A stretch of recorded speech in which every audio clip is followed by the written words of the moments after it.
Суди олиам рафтам. Прокуратураи генералиам рафтам. Прокуратураи шаҳриам рафтам. Суди шаҳриам рафтам. дастгоҳи президентам рафтам.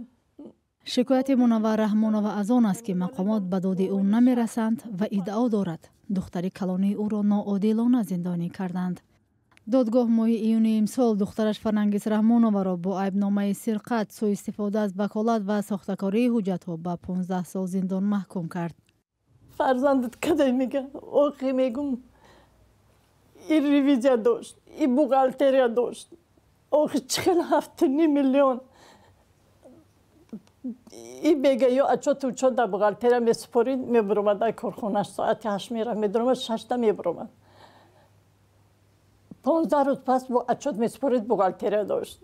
охири мода ревизия мекард, и марда худаш ревизия мекард. чихел 7,5 миллион нестшид ки и одам ревизия дошт нафаҳмид. 7,5 миллион сомонии маблағест ки тибқи ҳукми додгоҳ аз як гаравхонаи Сапфир Ламбард дуздида шудааст. доститони духтари ин занро ки хазиначии ин коргоҳ будааст, яке аз муттаҳамони асосӣ донистааст. дар ҳукми додгоҳ ки беш аз 100 саҳифа аст, омадааст ки Фарангиз Раҳмонова тавассути сохтакории ҳуҷҷатҳо ба номи даҳҳо нафар пул гирифта ба коргоҳаш шахсони инфиродӣ ва ташкилоти қарзӣ зарари калонии молӣ расонидааст. ба нақли ин зан гаравхонаро духтараш ҳамроҳи шавҳараш боз карда, соҳиби он домодаш Носир Мирзобоев будааст ки ҳоло ба ин восита мехоҳад аз ҳамсараш қасд гирад. бачам биги ревизия дошти, ту ревизия мекардӣ, мисол бухгалтерия дошти, ҳисоби китоб дошти, биги ҳисоби китоб ку чизе кам омада маслиҳати мобайни зани шаҳвар гӯда ки яксола ширхӯр дорӣ.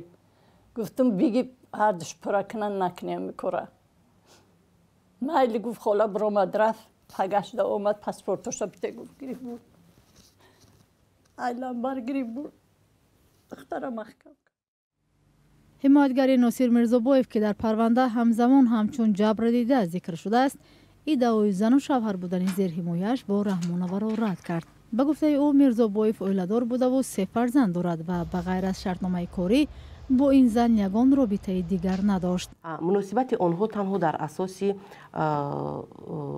шартномаи меҳнатӣ, шартномаи ҷавобгарии моддӣ ва шартномаи сирри тиҷорат асос ёфтааст. яъне Раҳмонова Фарангиз корманди Носир Мирзо буд ва ҳамчун ба сифати хазиначӣ дар корхонаи ӯ кору фаъолият мекард. дар аризаи пешниҳод намудаи Носир Мирзо гуфта нашудааст ки Раҳмонова тасарруф кард. яъне ӯ хабардор набуд ва гумонбар ҳам набуд аз Раҳмонова Фарангиз. баъд аз баррасӣ ва таҳлилу санҷиши аризаи мазкур муайян карда шуд ки Раҳмонова роҳбари ҳамчун бо роҳбарии Раҳмонова ҷинояти мазкур сар зада.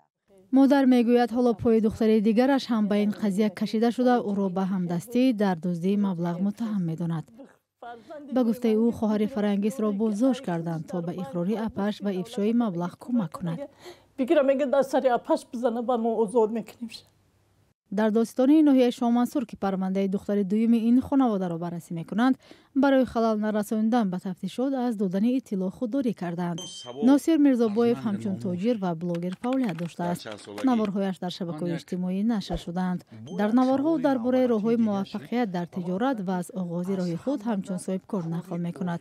Мунаввар Раҳмонова, модаре ки ду духтараш дар пушти панҷара аст, умедвор аст ки зинаҳои болоии додгоҳ адолатро барқарор хоҳанд кард.